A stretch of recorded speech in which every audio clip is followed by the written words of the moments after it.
Coucou tout le monde. Salut tout le monde. On est très contente de vous retrouver pour ce 3e épisode. Dis donc, ça ne s'arrête plus. Bienvenue. Merci de nous rejoindre. On est ravis. Le thème de cet épisode 3, c'est le collectif. En tout cas, comment s'élever ensemble. À quoi sert le collectif en réalité ? Que ce soit dans le sport, ou dans sa foi, à l'église ou à la mosquée, ou à la synagogue, ou dans des temples pour les bouddhistes, ou en fait dans la vie. Enfin, je veux dire, on vit le collectif dans des endroits de culte, mais on le vit aussi dans la vie au quotidien, tout le temps en fait. En plus, nous, avec notre métier, c'est clairement. Alors peut-être pour ceux qui nous rejoignent, notre métier, en fait, on est comédienne, voilà, de théâtre principalement. Et de cinéma aussi. Oui, mais principalement de théâtre. Principalement de théâtre. Donc, parce que moi, quand je dis je suis comédienne, on me dit « Ah bon, je t'ai jamais vu ?» Bah ouais, moi non plus, je suis pas sûre de m'être déjà vue, en fait. Moi aussi, je t'ai jamais vue, en fait. De toute façon. T'évoques quoi, Lou, le collectif? Bah déjà, je sais que là, depuis un certain temps, tu prends énormément de plaisir à partir à la mosquée le vendredi. Ça, c'est un vrai point. Alors, c'est évidemment un sujet qui est très délicat, je trouve, mais je vais quand même mettre les deux pieds dedans. Pendant des années, j'ai eu des grandes difficultés à aller à la mosquée le vendredi. Je trouve qu'il était très difficile. Encore une fois, je parle vraiment de mon endroit. C'était difficile pour moi de me retrouver, d'écouter des prêches qui ne m'élevaient pas. Enfin, pas qui ne m'élevaient pas mais que je trouvais pas forcément à la hauteur, quoi, de ce que j'attendais. C'est-à-dire que j'attendais, moi, d'un prêche, vraiment, que ça me questionne, que toute la journée, tu vois. Mais bon.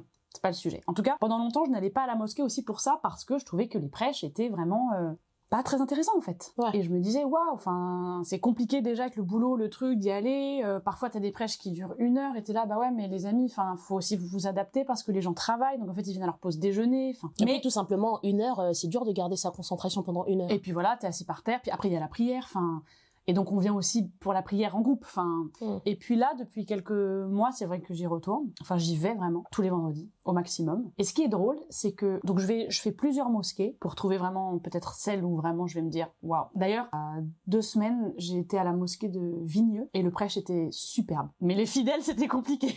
Ah ouais? Waouh, ouais, ça c'est un truc, peut-être qu'on en parlera, c'est vraiment... parfois tu te dis, mais on vient à la mosquée pour prier, mais en fait c'est pas que la prière, je veux dire, la prière ce n'est pas que l'acte de prier, la prière c'est aussi ton comportement. Aller à la mosquée et se garer en double file devant pour pas rater ta prière, alors que, en fait non, en fait tu gênes des gens. Donc c'est tout un processus quand même. Bien sûr. En tout cas, j'ai remarqué là depuis quelques mois que je vais à la mosquée non plus forcément pour les prêches, mais j'y vais surtout pour la prière en groupe. C'est surtout ça là ces derniers mois qui m'édifie, parce qu'il y a quelque chose d'un coup, moi qui me bouleverse, de me dire l'espace d'un instant, je vais prier à côté de femmes que je ne connais pas, que je ne reverrai peut-être jamais, dont je ne sais rien, mais on pose toutes et tous les hommes, mais en l'occurrence les femmes avec qui je suis, notre front à terre, au même moment, pour la même chose. C'est tellement rare d'être dans ce moment-là de pleine conscience d'un souffle commun. C'est-à-dire que t'es dans ta prière individuelle, mais le souffle que tu prends dans la prière, d'un coup, il devient collectif et tous ensemble, on prie. Tu sens, moi je trouve que même dans l'énergie, il y a quelque chose qui est édifiant. C'est vraiment mon nouveau mot, mais... Ouais. Et ça, pour le moment, peut-être que ça changera dans quelques temps, mais pour le moment, cette chose-là prend le pas sur le prêche bien ou pas bien, en fait. Ouais. En fait, ce qui prend le pas, c'est vraiment, je veux prier avec tous ces gens. Je veux être dans ce collectif-là pour cette prière-là. Ouais. Parce que je sens que c'est pas la même. Elle est particulière, quoi. Elle est vraiment particulière. Elle est précieuse à cet endroit-là du partage et de la communion. Ouais, de la communion, quoi. Ouais. Tous pour la même chose, alors que on est tous très différents, quoi. Mais là, on est ensemble. Ouais. Et on est ensemble sincèrement, quoi. C'est rare maintenant au quotidien aussi d'être ensemble. C'est tellement rare dans la vie maintenant d'être réellement ensemble. Ouais. Parce qu'il y a toujours quelque chose qui t'arrache au présent. Ouais. Tu sais, il y a toujours un coup de fil, t'as toujours un mail envoyé, t'as toujours ton téléphone, parce qu'il y a toujours quelque chose de beaucoup plus intéressant que ce qui se passe maintenant dans la société actuelle. Ouais. Qu'en fait, ça rend encore plus précieux ces moments où plus rien n'existe autour et t'es juste dans le partage de quelque chose qui est beaucoup plus grand que cet instant, beaucoup plus grand que tout le reste, et ça dure un laps de temps, mais c'est tellement puissant que tu le portes tout au long de la semaine. Et je trouve que comme on est avec les autres, Il y a aussi cette notion de se dire, et en sport, je trouve que ça, par exemple dans les sports collectifs, je veux dire sport co, on le ressent vachement, cette chose de se dire, si c'est pas pour moi, c'est au moins pour les autres. Et dans notre métier, on l'a très fort, c'est-à-dire que parfois t'arrives en répète, t'es épuisé, t'as pas envie, t'as eu une mauvaise nouvelle, t'as eu une mauvaise journée, vraiment, t'as pas envie d'être au plateau, t'as pas envie de monter sur scène, quoi. Enfin, parfois, t'as pas envie, quoi. Mais tu le fais plus pour toi, tu le fais pour tes camarades, tu les fais pour le public qui vient, tu les fais... Tu prends tes responsabilités. Oui, mais à quel prix aussi? Carrément, Tout pour le groupe, ça se discute. Comme l'émission de la rue. Tu me sors que des références que j'ai pas grandi en France, j'ai pas toutes les rêves que toi. Tu tentes toujours, je vois toujours dans ton regard genre ah non. Non, mais à quel prix, tu vois, parce que... Et en même temps, j'y trouve beaucoup de beauté quand même. C'est que tu t'es engagé sur quelque chose, t'as donné ta parole, tu fais partie d'un corps. Exactement. Et ce corps-là, t'en es un membre important. Et à partir du moment où t'es pas là, ce corps ne peut pas fonctionner correctement. Évidemment, il y a les autres membres qui vont essayer de combler, mais ce sera pas à la hauteur du fonctionnement quand le corps est en bonne santé et quand le corps est complètement... Exactement. Tu vois? Exactement. Donc, ça questionne la responsabilité envers le groupe, quoi. Ouais. Et en même temps, moi, je pense qu'aussi, parfois, c'est aussi important de penser à soi. C'est tout aussi important que le groupe. Donc, j'imagine qu'il y a un équilibre à trouver. Mais tu vois, ça ne peut pas juste être tout pour le groupe. Ah non, c'est clair. Tu vois, c'est clair. Les deux sont importants. Donc comment t'arrives à trouver un équilibre, et puis comment le groupe aussi arrive à accepter qu'à ce moment-là, toi tu ne peux pas être là. Parce que ça reste une affaire de groupe. Si moi je ne suis pas en état d'être là pour vous, est-ce que vous ne devez pas l'accepter aussi et vous dire en fait tous un pour tous pour un. Tu me racontais l'histoire de l'actrice qu'on a embrouillée à l'entrée. Ouais. Et Seb, il était prêt à annuler, en fait. Ouais. D'accord? Ouais. Et annuler une date, c'est énormément d'argent. Exactement. C'est aussi pour dire que, en fait, on n'est pas obligé individuellement de se sacrifier pour le groupe. Ouais. Le groupe aussi peut se sacrifier pour que l'autre sente qu'il a sa place dans ce groupe et que sa place est tellement importante qu'on est prêt à renoncer à quelque chose dont la responsabilité financière est énorme, mais pour le bien-être de cette personne, pour que cette personne sache qu'en fait, on est avec toi. Ouais. Tu vois. Mais parce que je pense que quand t'as une vraie conscience du groupe, c'est ça aussi. Parce que parfois on se dit, ouais, c'est collectif, on est ensemble, alors qu'en fait on n'est pas du tout ensemble, chacun est dans son... Mais quand tu as une vraie notion et conscience profonde de ce que c'est que le groupe, le collectif, tu ne peux agir que pour le bien, en fait. Ouais. Le bien commun. Ouais. Vraiment, parce que l'autre est ton frère, quoi. Donc, ce que tu souhaites pour toi, tu le souhaites pour l'autre profondément. Pas juste parce qu'on nous a dit qu'il fallait penser comme ça et que c'est réel. Je veux dire que c'est vraiment une pensée que tu as sans même faire l'effort. Quand t'es réellement dans ce que... Tu vois, je crois que ça joue, ça aussi, de se dire la vraie notion du collectif, quoi. Pas juste un truc de... je fais du foot, donc le collectif, je comprends, quoi. Non, c'est plus profond que ça, quand même. Ouais. En fait, c'est quand ça merde, en fait, que tu te rends vraiment compte. En fait, il faut qu'il y ait une merde pour vraiment que le groupe soit testé. Oui. Tu vois, que le groupe soit mis à l'épreuve. Pour comprendre si vraiment groupe il y a ou pas. Absolument. Et puis je crois qu'en fait, en réalité, l'idée du collectif, c'est une idée qui... Enfin, c'est une idée. Je veux dire, les prophètes ils étaient toujours en groupe. Enfin, je veux dire, ils avaient des compagnons. Toujours. Nous, on a des compagnons de vie. Enfin, en fait, il y a quand même un truc de... On avance rarement en individualité, c'est ça ? Individuellement, on avance. On avance, mais je crois que vraiment, on a besoin d'être accompagné. On a besoin des autres, quoi.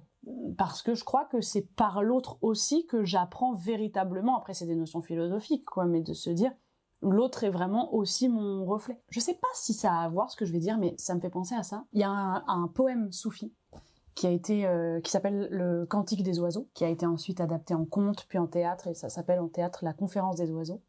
Et donc c'est une analogie, En gros, tu suis des oiseaux qui sont à la quête de ce qu'ils appellent le cyborg, Dieu. Et donc, ils vont passer les 7 cieux jusqu'à trouver cyborg. Quoi. Simorg ou cyborg, je ne sais plus. Ça va la Chine?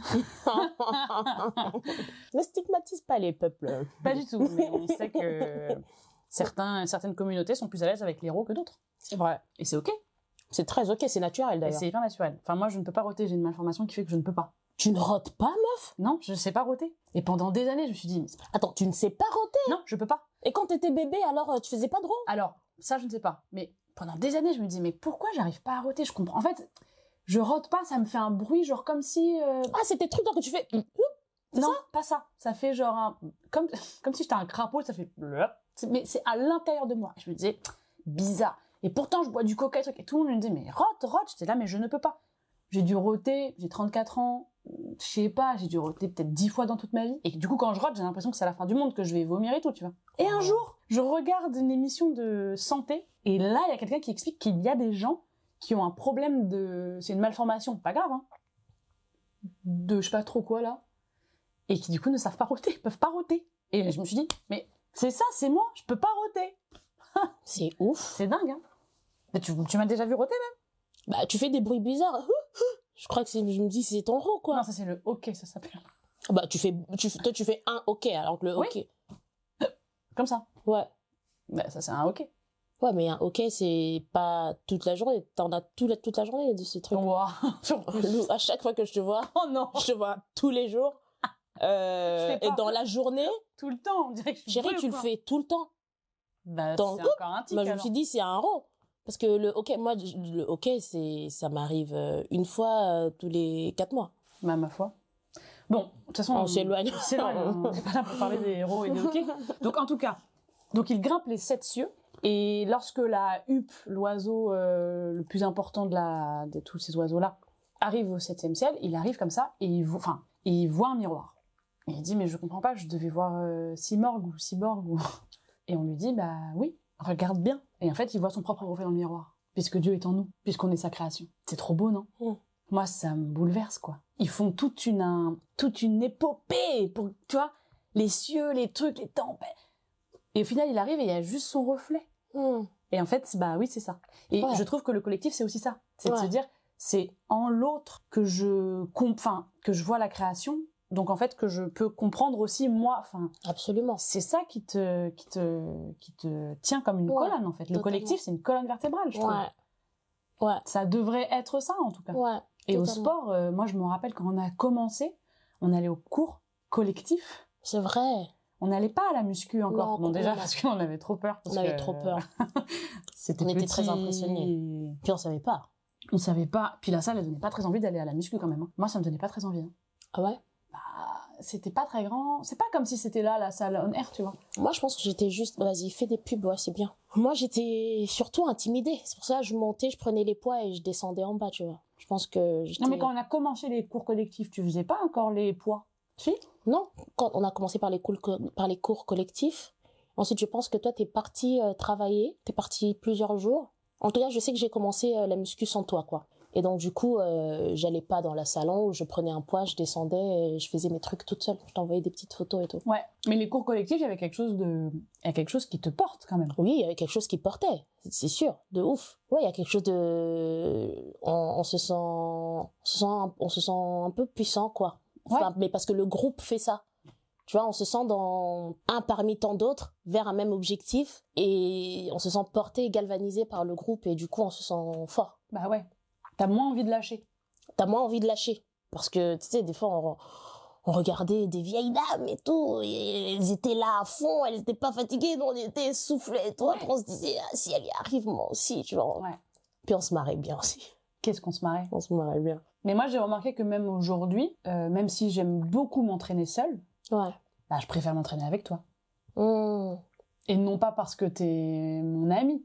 Ouais. Enfin, si je t'aimais pas, ça serait genre horrible. Ça serait pas la même ambiance. Non, mais je trouve que s'entraîner à deux, bah, il y a quelque chose où ça, en tout cas, pour moi, ça me motive.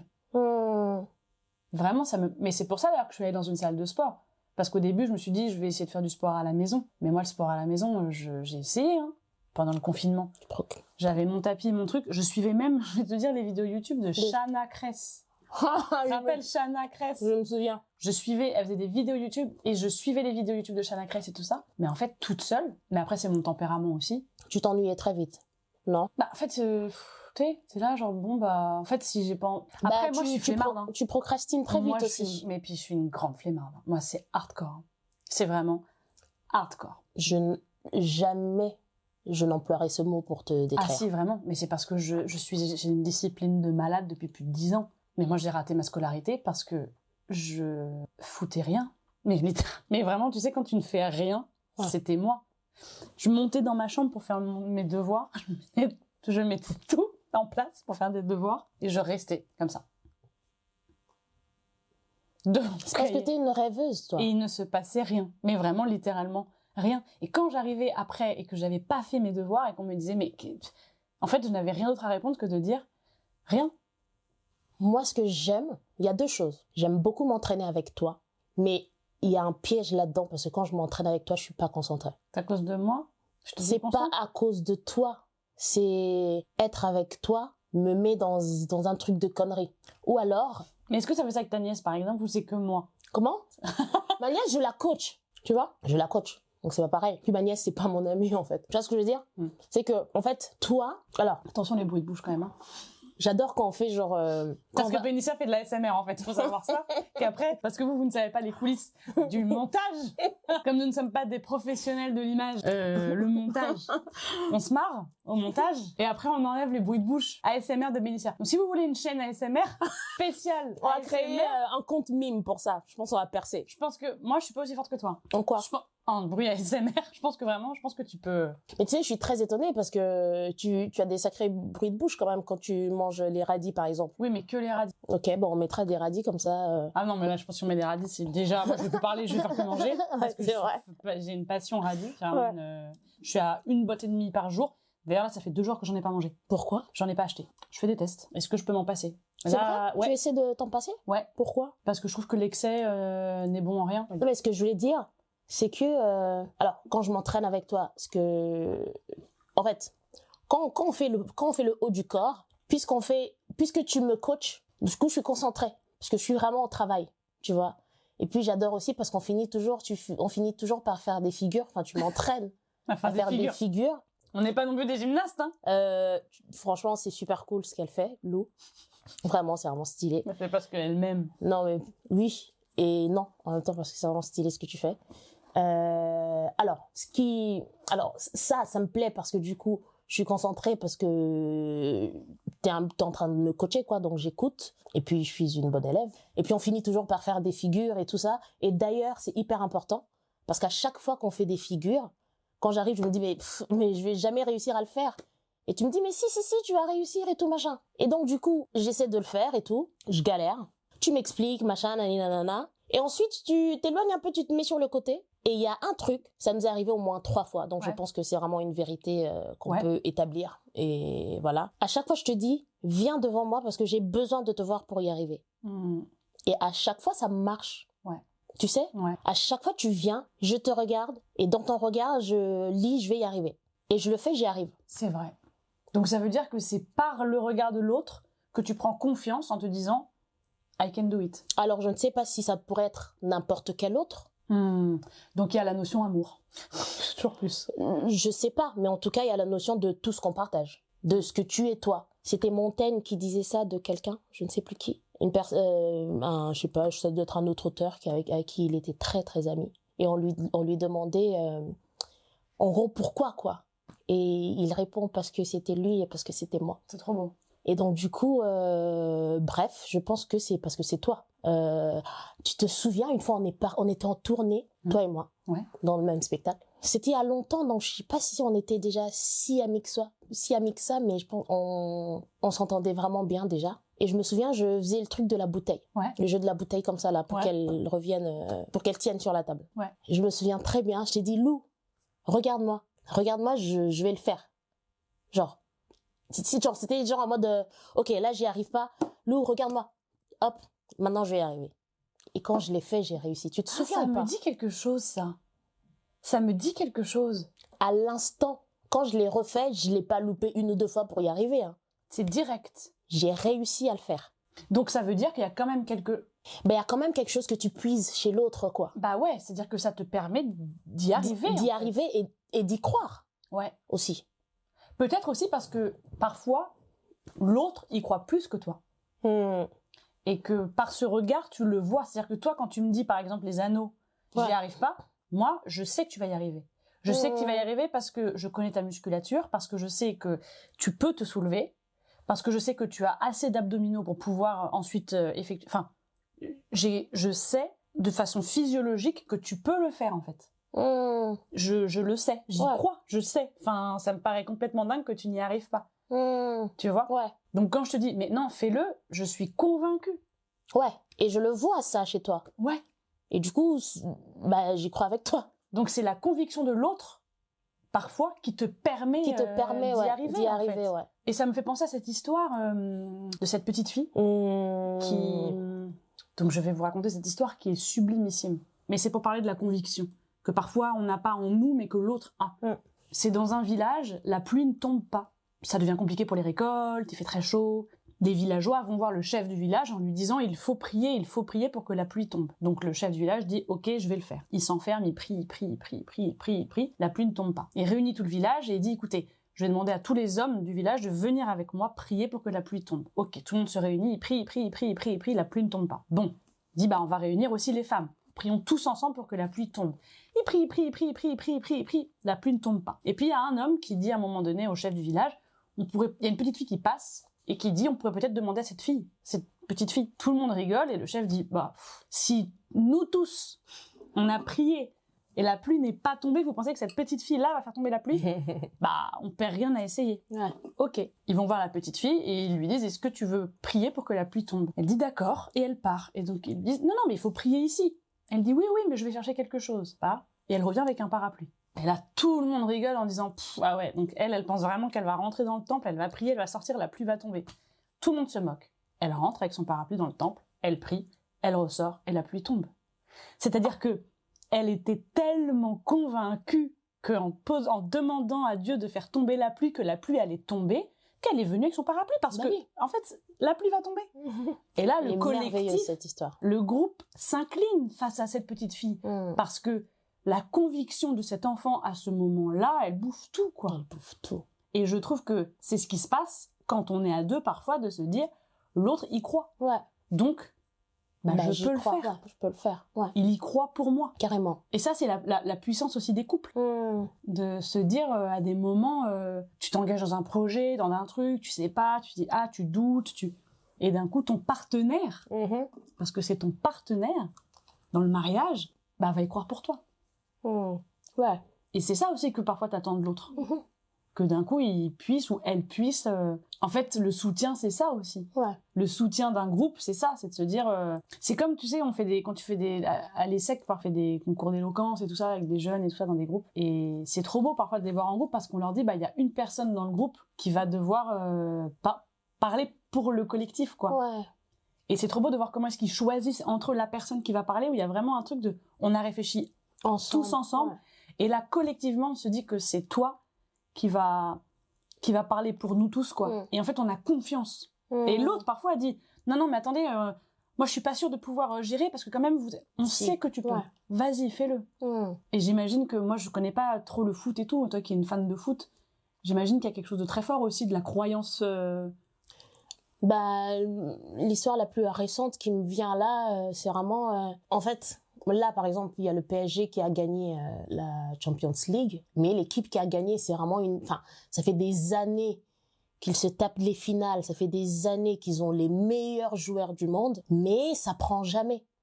Mais parce qu'en fait, pendant des années, il y a que des grandes stars, et ces grandes stars, ils finissent toujours par être un peu individualistes parce qu'ils veulent être celui qui a porté l'équipe pour gagner la coupe, tu vois. Et il y a notamment cette phrase de Kylian Mbappé qui disait...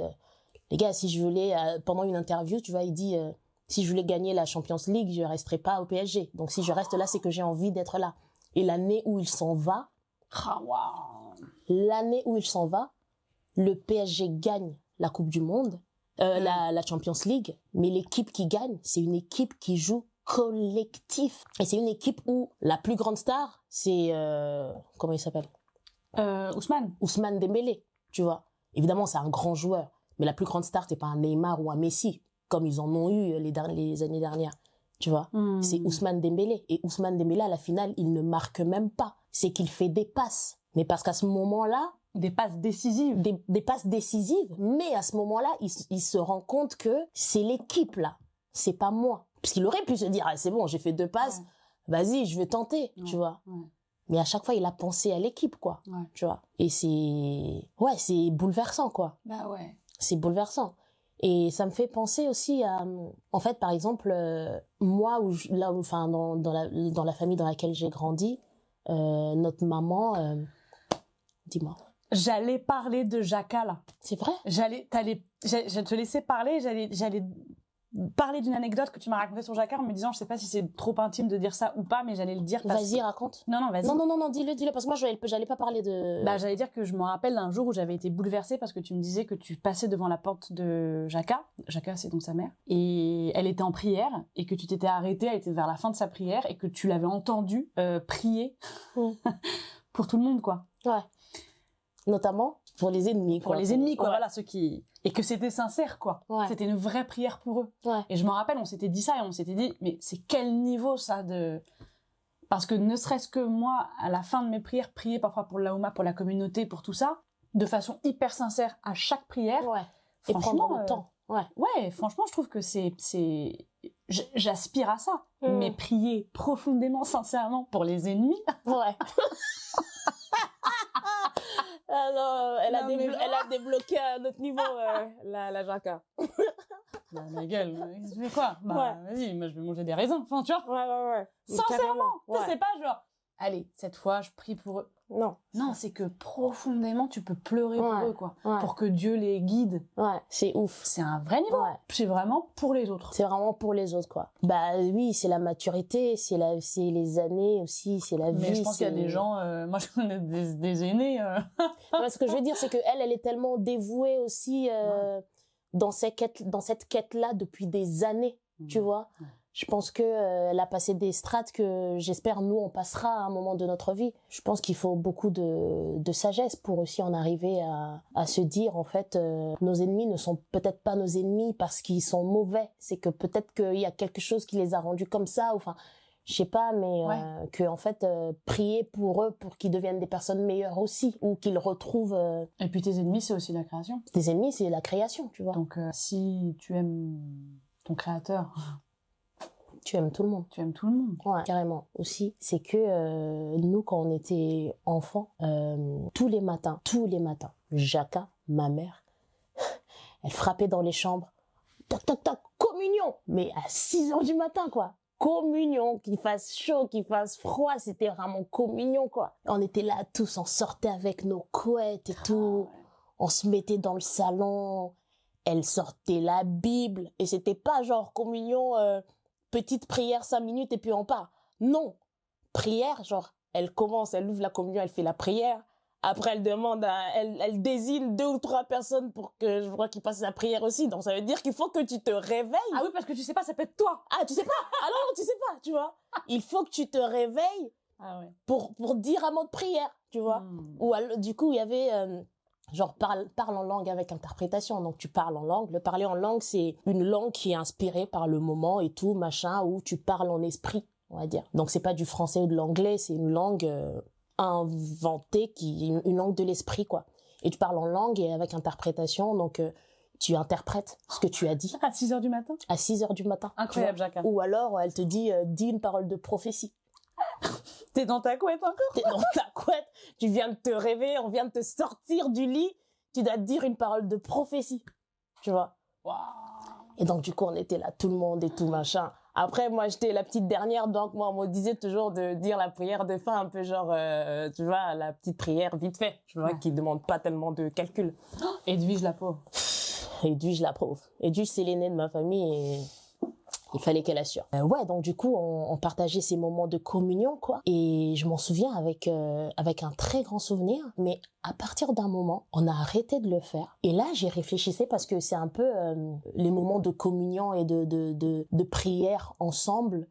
dont je me souviens le plus et qui, en fait, ont vraiment fait partie de mon quotidien, même si le dimanche, on allait à l'église et tout ça. Mais il y avait aussi les matins, tous les matins à la maison, on faisait la prière. Tu vois, c'était vraiment, même quand on avait nos cousins qui venaient en vacances chez nous, bah, ils se tapaient les prières de 6 heures du matin, quoi. Jacques, elle s'en fout. À 6 heures, tout le monde est réveillé, on fait la prière, après, tu vas te rendormir ou pas, mais... Et à un moment, on a arrêté de le faire. Et là, j'y réfléchissais, je me dis, mais à quel moment on a arrêté de le faire? Je ne sais pas. Et si j'essaie de deviner, je sais pas si c'est pas quand on a perdu Jean-Pi, mon frère. Et là, quand ma sœur est tombée malade, je pense que vraiment, il y a des choses de la Chine qui remontent.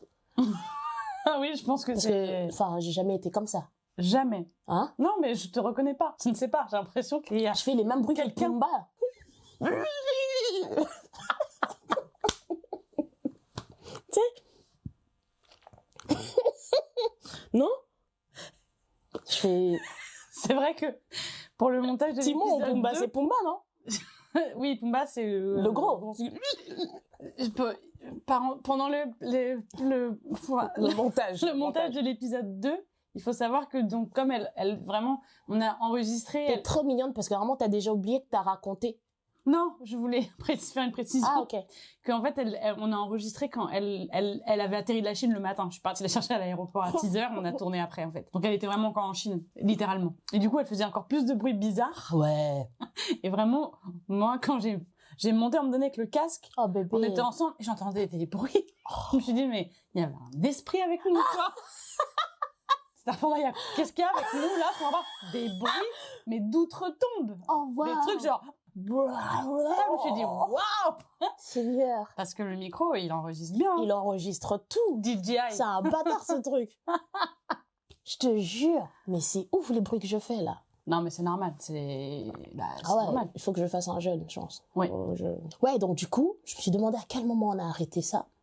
Et là, il y a ma sœur qui est tombée malade. Et on s'est remis à prier ensemble. Tous ensemble. Tous ensemble. Du coup, vous faites comment par téléphone? Moi, j'étais en Chine et j'étais au téléphone et on priait tous ensemble, quoi. Pour cette épreuve-là. Mais ce qui est aussi, c'est aussi, comment dire, on pourrait prier individuellement dans notre coin. Et on le fait. Et on le fait, tu vois. Mais ça n'a pas le même impact quand à cet instant, où que je sois. J'étais en Chine, ma sœur, elle est à Kinshasa, mais les autres membres de ma famille étaient à Lyon. Et à un instant, on a tout coupé, on s'est appelés et on s'est tous mis en communion pour prier pour un être qu'on aime et pour demander sa guérison, quoi. Évidemment, prier individuellement, ça marche, mais à ce moment-là, le collectif, il y a quelque chose d'autre qui se passe. Vraiment. C'est que là, toutes nos forces sont réunies en même temps. Ouais. Pour une seule et même chose, à laquelle on croit. Parce que nous, on n'est pas en train de on est en train de prier pour qu'elle guérisse. On est en train de prier parce qu'elle est déjà guérie. Mais à ce moment-là, tu t'es dit, waouh, putain, c'est quelque chose, quoi. C'est quelque chose, quoi. Et c'est hyper important. Ouais. C'est hyper important. Et là, j'ai vraiment le désir de continuer ça, quoi. Enfin, pourquoi vous priez parce que vous n'avez pas d'heure pour prier? On n'a pas d'heure pour prier. Il y a des moments qui sont conseillés dans la Bible pour prier. Donc, idéalement, c'est très tôt le matin. Il y a différentes veilles. La première veille, elle va de 3h à 4h du matin. Ensuite, de 4h à 5h. Ensuite, de 5h à 6h. Donc, en gros, c'est des moments qui sont conseillés pour prier parce que c'est des moments qui sont les plus propices à une grande intimité, à une grande connexion à Dieu, quoi. C'est vrai que nous, la prière du Fajr et la prière de l'aube, c'est vraiment celle qui est tout à fait particulière. On dit aussi parce qu'Allah descend voir qui le loue. Pas du verbe louer, évidemment. Ouais. Enfin, si, du verbe louer. Du verbe louer, mais pas louer un appartement. Mais qui est là, quoi. Ouais. Parce que c'est des heures... Un jour, il y a une vieille dame qui m'avait dit les deux prières les plus difficiles, c'est celle de l'aube et celle de l'après-midi. Parce que celle de l'aube, tu dors, enfin, faut se réveiller. Et là, il faut... T'es 16h, 17h, enfin, t'es dans ta journée, t'es tes trucs, t'as tes enfants, et d'un coup, t'arrêtes tout pour prier, quoi. Ouais. Non, en tout cas, il y a des moments qui sont conseillés et qui sont agréables à Dieu. Imagine recevoir ses louanges et les prières. Mais sinon, tu pries à n'importe quel moment, quoi. Oui. Aussi. Je me souviens, mon frère, il y a eu une période où, tu sais, je priais beaucoup avec mon frère. Je priais beaucoup avec mon frère et c'était trop bien. Parce que, justement, je me sentais fragile. Pas fragile... je me sentais fragile dans ma pratique. Je sentais qu'il me manquait des armes. Je sentais que j'avais besoin d'être accompagnée, quoi. Et moi, j'ai toujours eu beaucoup, beaucoup, beaucoup d'admiration pour le rapport qu'a mon frère à la foi. Parce qu'aussi, en fait, c'est vraiment un mec, pour tout ce qu'il est. Enfin, c'est con, mais c'est un beau gars. Il est grand, il est musclé et tout ça. Et dès que tu parles avec lui, il te parle de Dieu, quoi. En plus, tu vois, il est très passionné de basket. Vraiment, il s'y connaît à fond. Il pourrait te parler de foot, de basket, de trucs.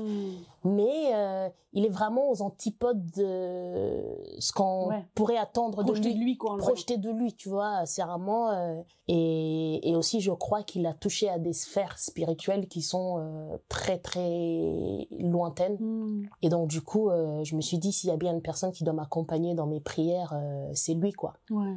Donc, on avait commencé à prier ensemble très tôt le matin et tout ça. Et ça m'avait beaucoup enseigné. Ça m'avait beaucoup stimulé. Ça m'avait beaucoup appris dans ma pratique, dans la lecture des versets. Parce qu'aussi, du coup, il me lisait des versets et il essayait de les comprendre avec moi. Et il me disait, tout au long de la journée, essaie de penser à ce verset et tout ça.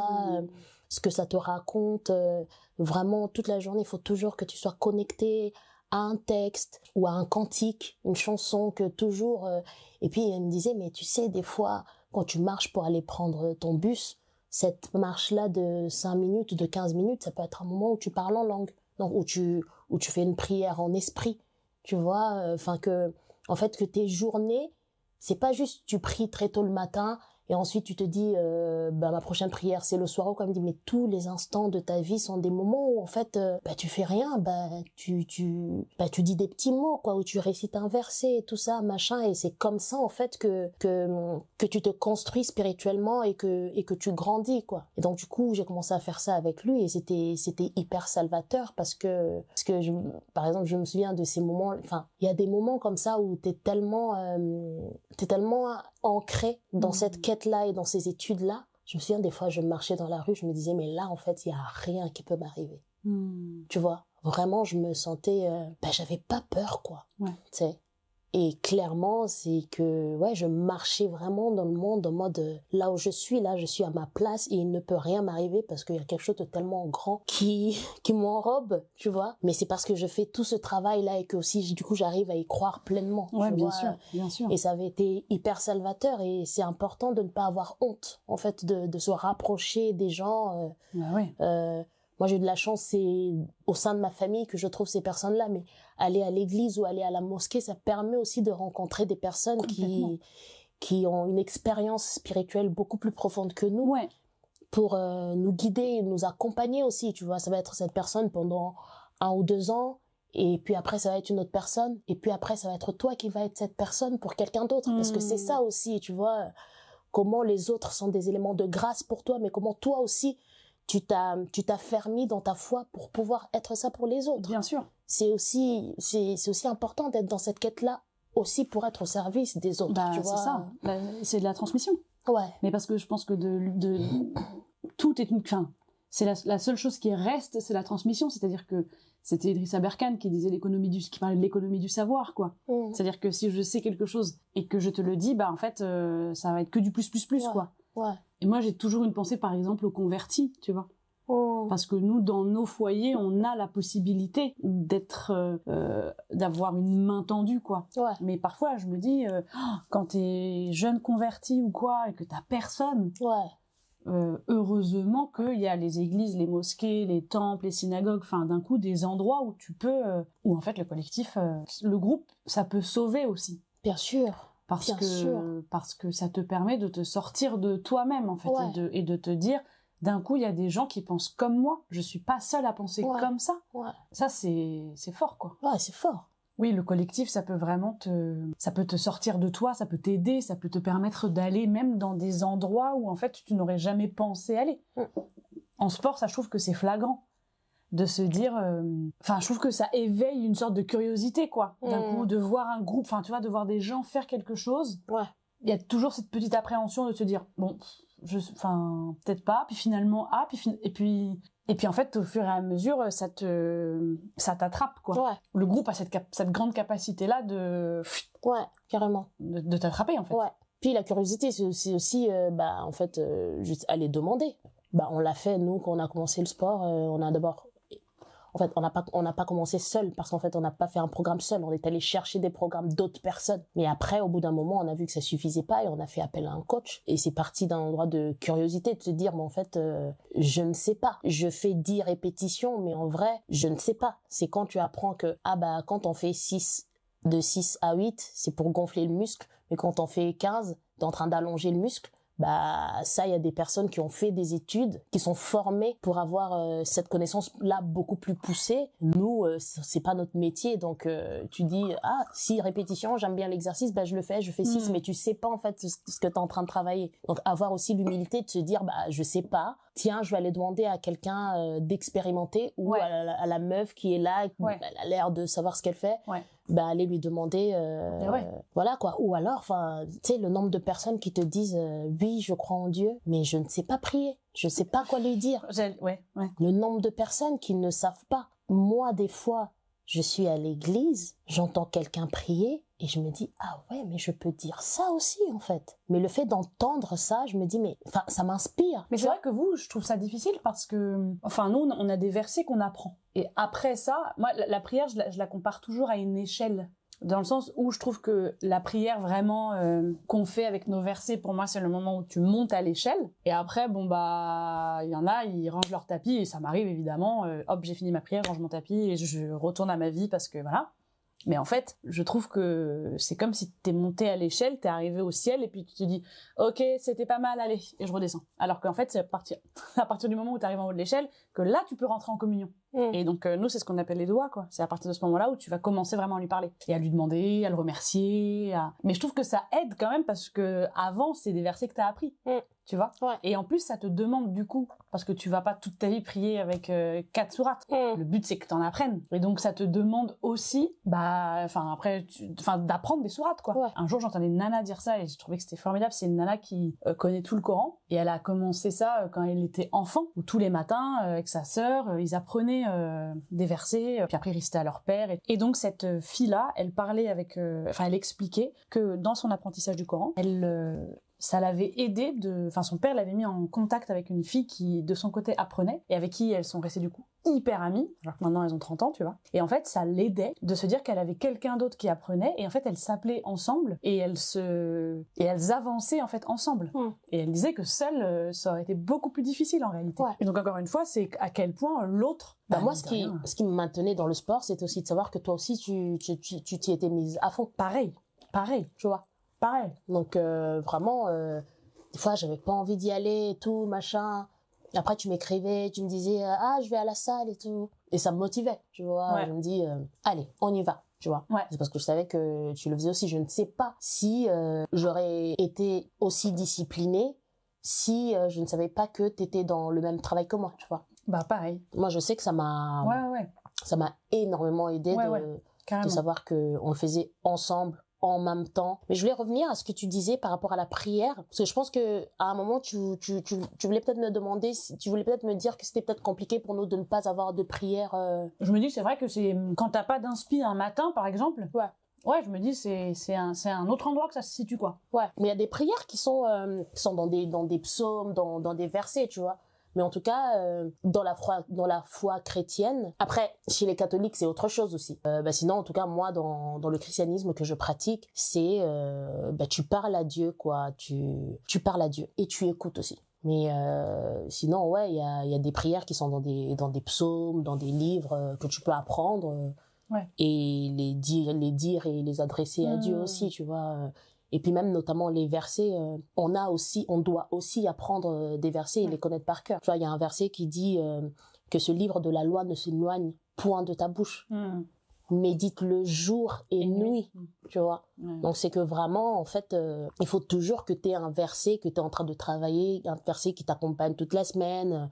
Ensuite, on reprend un autre, tu vois. Il nous est aussi demandé d'être dans ce travail-là, quoi. Tu veux le mot de la fin, vu que c'est pas mon truc? Alors, le mot de la fin. Moi, ce que je retiens, ça vient de toucher à quelque chose de très personnel, parce que moi, j'ai tendance, à des moments où je traverse peut-être une période difficile, j'ai tendance à m'éloigner du groupe et à m'éloigner des autres. Et je me souviens, il y a pas si longtemps, j'avais eu une période comme ça. Enfin, ça allait pas, quoi. Je me suis fermée, comme d'habitude.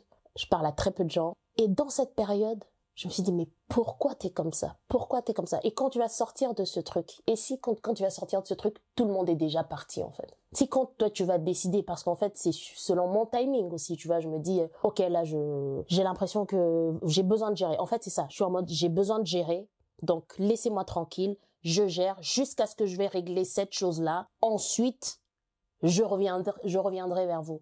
Je me suis dit, mais en fait, ils seront peut-être pas là, en fait, quand tu vas revenir. Ça ne tient pas qu'à toi, en fait. Bien sûr. Tu vois, les gens, ils sont pas là à ta merci, à t'attendre que tu ailles bien.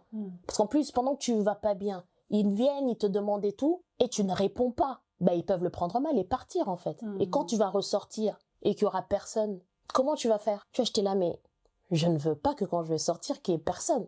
Parce que je veux être avec eux. C'est juste qu'à des moments, je ne suis pas disposée à le faire. Et évidemment, c'est un défaut, mais je trouve aussi qu'il y a quelque chose de... Parce qu'en fait, je ne peux pas être avec vous et ne pas être pleinement moi. Pour que je sois vraiment avec vous, il faut que je sois vraiment avec moi-même aussi, tu vois. Et là, j'y arrive pas. Donc, je ne peux pas être avec vous. Et en même temps, j'ai besoin de vous, tu vois. Bien sûr. C'est un travail que je dois apprendre, parce que c'est ce que tu disais hier, c'est le diable, il t'isole. Ouais. Il t'éloigne des autres, tu vois. Ouais. Il te fait croire que tu as besoin de personne, en fait. C'est ça, tu vois. Que tu te suffis à toi-même. Ouais, alors que c'est pas vrai. Et non. Si les meilleurs des hommes n'étaient pas seuls, nous, on est qui pour être seuls? Ouais. Ça ne réussit pas, je pense pas. Je pense que c'est important d'accepter la solitude. Ouais. De savoir quoi en faire et comment dealer avec, mais je pense que c'est se fourvoyer que de se dire non mais moi j'ai besoin de personne pour... En tout cas c'est un travail que j'ai envie de faire. Ouais. Je te souviens là quand j'étais en Chine là et que je t'ai dit que ma soeur elle était malade et que tu m'as dit mais tu le sais depuis une semaine et tu ne l'as pas dit, mais c'est qu'il y a ce truc, j'ai toujours besoin de savoir que je suis déjà en train de gérer avant d'aller vers les autres, mais en fait je t'en ai parlé parce que du coup ça me dépassait. Peut-être que t'en parlais avant m'aurait empêché de me retrouver dans cet état de vulnérabilité dans lequel je me suis retrouvée quand je t'ai dit mais en fait ça va pas, je suis vulnérable, je suis pas bien et tout machin, tu vois. Peut-être que déjà avant t'aurais trouvé les mots pour me dire ça va aller et tout, tu vois. Mais j'ai tellement voulu me gérer toute seule. Après, quand j'étais là, mais ça peut être une force aussi. Ça peut être une force aussi de se dire, je n'attends pas tout du groupe. Évidemment. Mais c'est important. 50-50. Tu vois, c'est 50-50. Ça, je sais pas encore faire, tu vois. Mais j'apprends. C'est un bon mot de la fin. J'apprends et j'ai envie. Merci d'avoir suivi le 3e épisode de l'IREPS. Putain, c'est notre 3e épisode. C'est notre 3e épisode, Dieu bénisse. Ah ouais. On se retrouve dans 2 semaines pour l'épisode 4. En attendant, n'oubliez pas de mettre des petites étoiles. De commenter. De partager. De partager, c'est important de partager. Bah et tu sais quoi ? J'ai envie de faire une petite dédicace quand même à notre ami Jordan. Ouais, c'est vrai. Qui nous partage à l'instant même où on poste. Je pense même qu'il n'a pas vu qu'il a déjà partagé. C'est ça, tu vois, c'est que vraiment, je suis sûre qu'il est sur scène en train de jouer un spectacle et il prend sa Apple Watch et il fait vite, allez, je partage. D'ailleurs, pour ceux qui seront restés jusqu'au bout de cette vidéo, on va vous montrer. Ouais, parce que vous avez vu la vidéo de pub en Chine et vous vous êtes dit mais elle est folle, elle parle à sa montre. Allez mon ami. Donc sachez que on a atteint un tel niveau d'amitié qu'on a des talkie-walkie. Qui la bug, évidemment. T'es pas disponible? Je suis pas Lou, je suis toujours disponible pour toi. Et toi, t'es dispo? Parce que je te cherche, hein. Moi aussi, je te cherche. Tu es reconnecté à Lou? Ah, mais je suis en mode avion. Ah, moi et toi aussi. Non, pas moi. Olireps, tu me reçois? Olireps, je vous reçois. À vous. C'est juste pour vous dire de pas oublier de partager, de liker, de mettre des étoiles, de commenter. Allez, faites comme Jordan. Bye. C'est tout. C'est tout.